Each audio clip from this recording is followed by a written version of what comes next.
Hello बच्चों, let's read the question. Question में दिया है if the slope of one of the lines given by A x square minus 6xy plus y square is equal to 0 if square of the other then the product of values of a is।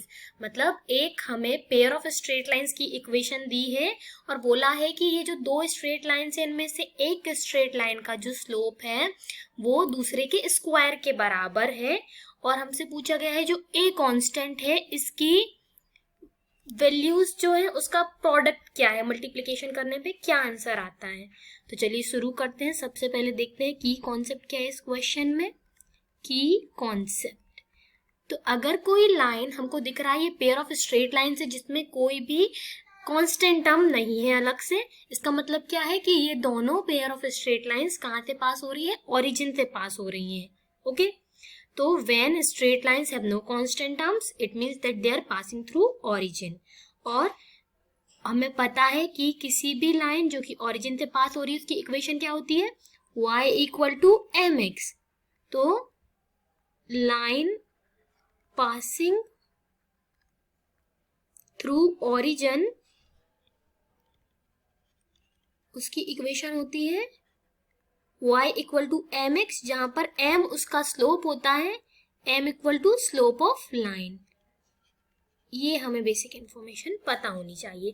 तो शुरू करते हैं। अब दो line से दोनों origin से पास हो रही हैं, तो let equation of lines be y equal to m x पहली लाइन का ले लेते हैं और y equal to k x दूसरी लाइन का ले लेते हैं।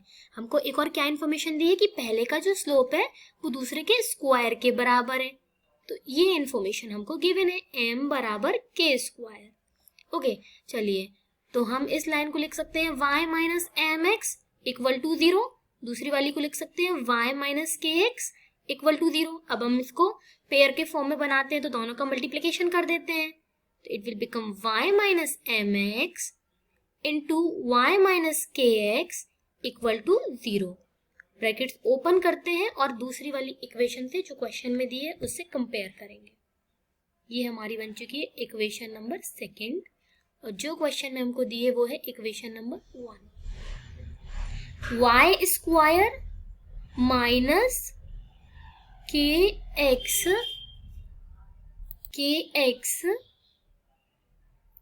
y minus y M X plus k into M X square equal to 0। Okay, y square minus X Y को कॉमन लिया, it will become k plus m plus k m X square equal to 0।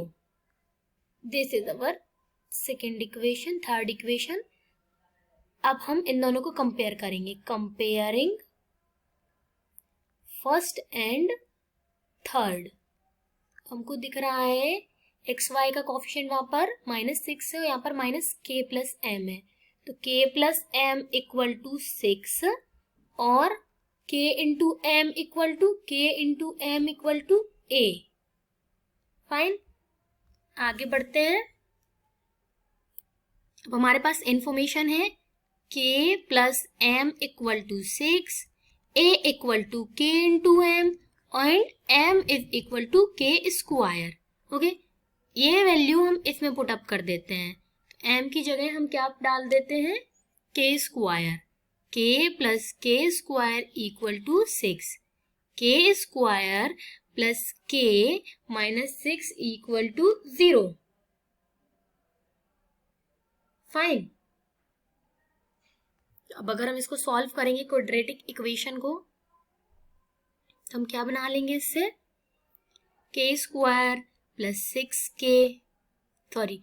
3k minus 2k minus 6 equal to 0, k plus 3 minus 2k plus 3 equal to 0। It will become k minus 2 into k plus 3 equal to 0।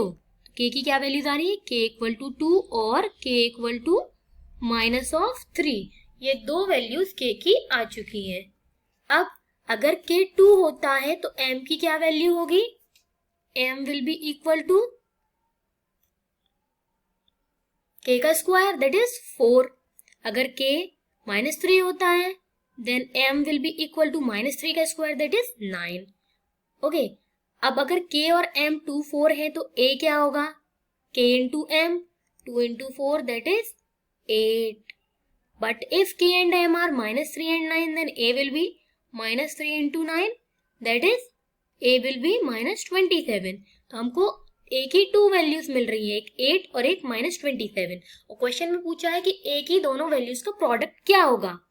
तो a की दोनों values का product होगा product of values of a is equal to -27 into 8. Okay, which will be minus of 216. This is our answer. Hope you understood it. Thank you.